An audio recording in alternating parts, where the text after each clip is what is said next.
Hi friends, welcome to my channel. ఈ వీడియోలో నేను మీకు Luminous Zelio 1100/12 watts pure sine wave inverter అనేది అన్బాక్సింగ్ చేయబోతున్నాను.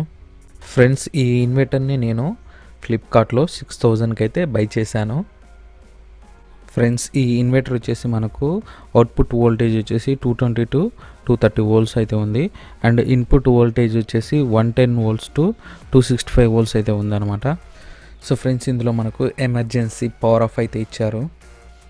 ఈ ఇన్వర్టర్ అనేది మనకు ఎల్ఈడి డిస్ప్లేతో అయితే ఇవ్వడం జరిగింది. ఫ్రెండ్స్, మనకు ఎఫిషియన్సీ వచ్చేసి అయితే 85% అయితే ఇచ్చారు. ఫ్రెండ్స్, ఈ ఇన్వర్టర్ వచ్చేసి మనకు 1 టీవీ, 5 ఎల్ఈడి బల్బ్స్, అలాగే 3 fans, 4 tubelights, 1 laptop and 1 wifi router connect చేసుకోవచ్చు అని అయితే ఉంది. సో మీరు మీ రిక్వైర్మెంట్ని బట్టి బ్యాటరీ ఏహెచ్ని పెంచుకుంటే మీకు ఎక్కువసేపు అయితే రావడం జరుగుతుంది.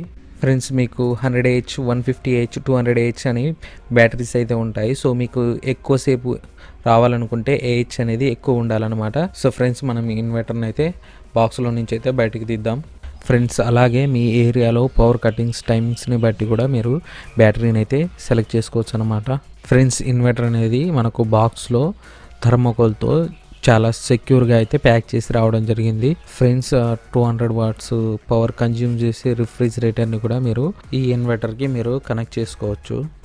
ఫ్రెండ్స్, మీరు కనుక ఈ ఇన్వర్టర్కి ఎక్కువ డివైజెస్ కనుక కనెక్ట్ చేస్తే మీకు బ్యాకప్ టైం అనేది తక్కువ ఉంటుంది. సో మీరు మ్యాక్సిమం తక్కువ డివైజెస్ అయితే కనెక్ట్ చేయండి. మీకు కరెంటు పూత అవసరం అయ్యే లైట్స్ కానీ, టీవీ కానీ, ఫ్యాన్స్ కానీ వాటికి మాత్రమే ఇవ్వండి. ఎక్కువ వాట్స్ ఉన్న డివైజెస్ కనెక్ట్ చేసినా మీకు లోడ్ అనేది సరిపోదన్నమాట. సో దీనికి ఎన్ని వాట్స్ ఇచ్చారో అన్ని వాట్స్ వరకే మనం డివైజెస్ అనేది కనెక్ట్ చేయాలి. సో మనకు బాక్స్లో ఇన్వర్టర్ అలాగే మాన్యువల్ కార్డు కూడా ఇచ్చారు. ఫ్రంట్ మనకు ఆన్ ఆఫ్ స్విచ్ అలాగే ఎల్సిడి డిస్ప్లే అయితే ఇచ్చారు. డిస్ప్లేలో మనకు ఇండికేటర్ ఫంక్షన్స్ని అయితే చూపిస్తుంది. సో మనం ఇన్వర్టర్ బ్యాక్ సైడ్ కనుక చూసినట్లయితే మనకు బ్యాటరీ ఎలక్ట్రోలైట్ లెవెల్ ఇండికేటర్ అలాగే eco mode, UPS mode switch and మనకు బ్యాటరీ ప్లస్ మైనస్ వైర్స్ అనేది ఇచ్చారు. అండ్ అవుట్పుట్ సాకెట్ అలాగే ఈ ఇన్వర్టర్కి లోడ్ అనేది ఎక్కువైనప్పుడు ఆటోమేటిక్గా ట్రిప్ అవడానికి సేఫ్టీ కొరకు ఈ ఇన్వర్టర్ బ్యాక్ సైడే ఎంసీబీ అయితే ఇచ్చారు. అండ్ అలాగే మనకు normal mode, bypass mode switch అయితే ఇచ్చారనమాట. ఫ్రెండ్స్, నా ఇన్వర్టర్కి అయితే నేను 200Ah బ్యాటరీ అయితే తీసుకున్నాను.